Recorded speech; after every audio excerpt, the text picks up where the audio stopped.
So, guys, I might just in fact be the Mason Crosby curse.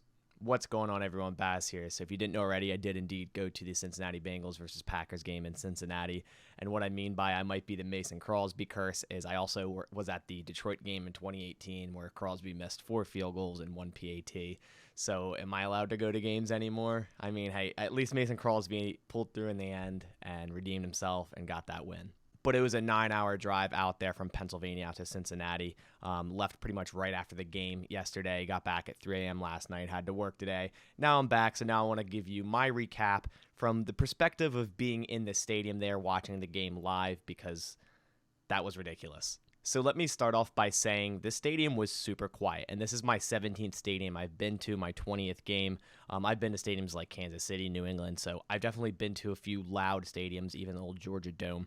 This stadium was very quiet, kind of on par with what Miami was. It almost seemed like there could have been more Packers fans than Bengals fans, which is a little weird considering the Bengals are, an up-and-coming franchise. Started this year 3-1, now we're 3-2, but there was more "Go Pack Go" chants than anything else, and it just shows you how well us Packers fans travel. Secondly, I don't know if you guys heard it on the broadcast, but they played Bang on the Drums all day after every touchdown, which I know they did early in the 2000s, and they just started doing it again since 2017. But that's super lame to me, considering the Packers started that in 95 and have been doing it ever since. Like, can you not get your own touchdown song? It's just a little lame to me, so that put me off a little bit too. But I think this game is the most unique and crazy game I've been to, and I've been to some interesting games, I will say that, but this one takes the cake. I think just the sequence of events was unreal. So of course the Packers ended up with that W 25-22, but honestly I think both teams deserve to win and lose all at the same exact time. It was just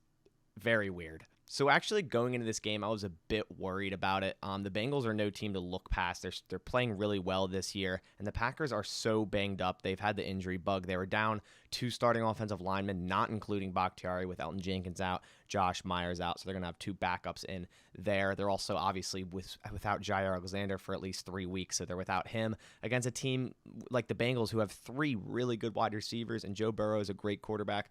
So I was honestly really worried about this game and honestly thinking that the Packers would be very, very, very lucky to come out with a win.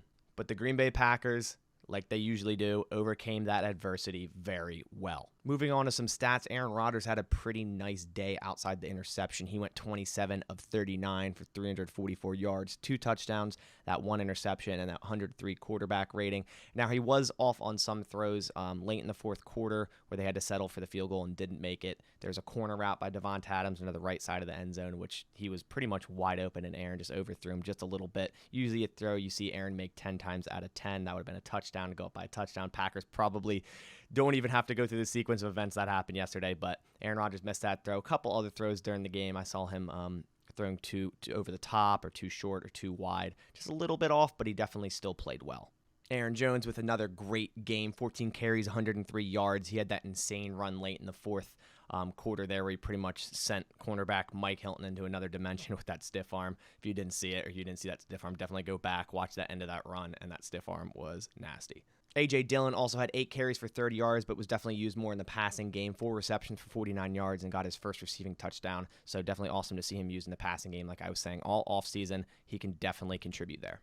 But the main offensive player that really went off was, of course, Devante Adams, 11 receptions for 206 yards and the touchdowns. He was open a ton. From up in the stands, just watching him run his routes during the play going on, the dude was getting open. I will say that when Chidobe Awuzie, the Bengals cornerback, was on him, he did a pretty good job, a lot better than the rest of the corners. He did all you can do versus Tay, so...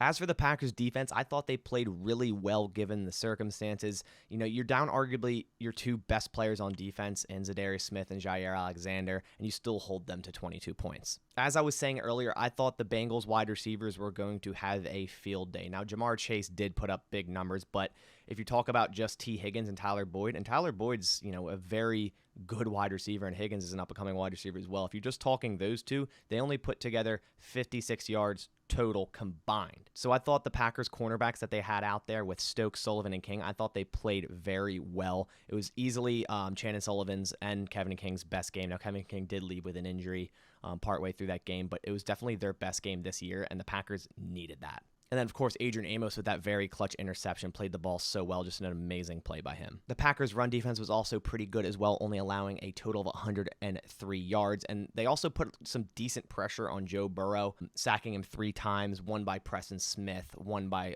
Chris Barnes, and then half a sack for both TJ Slayton and Dean Lowry. But now that the stats are out of the way, we have to talk a little bit about that ending. And as I said before, that was definitely the weirdest sequence I've ever seen in a live football game. With 2 minutes and 13 seconds left in the fourth quarter, the Packers give Crosby a chance to, kick a go-ahead field goal to put them up 3, a 36-yarder. We all thought that was a gimme after Mason Crosby made, I think it was 26 in a row at that point.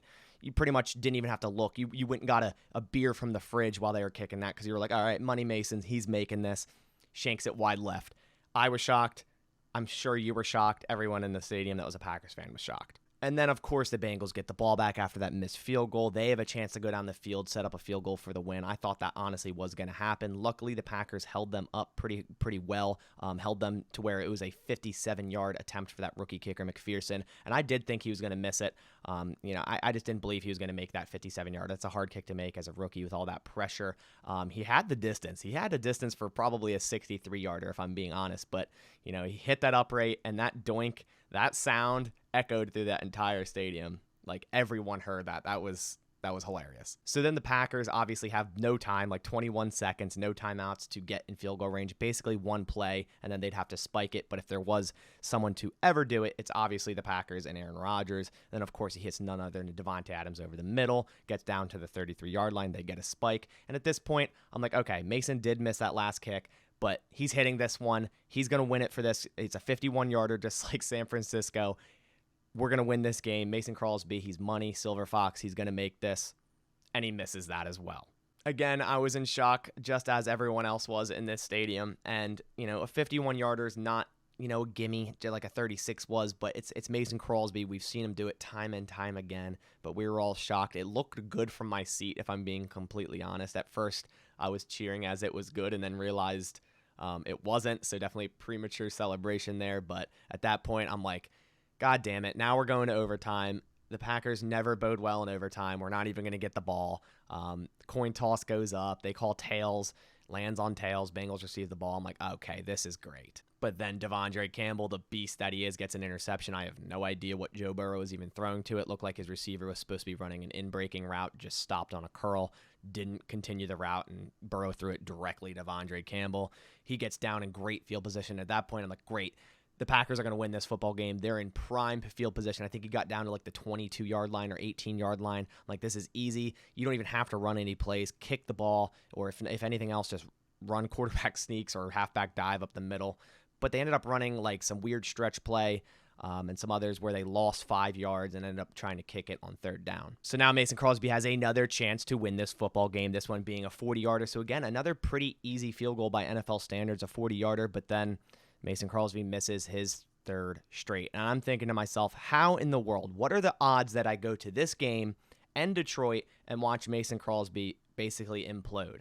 What are the odds that I go to basically 2 of the only bad Mason Crosby games in his entire career? And I'm like sitting there, am I the curse? Am I the reason that this happened? And now obviously it's all superficial, but just thinking about it is just insane, the odds of that.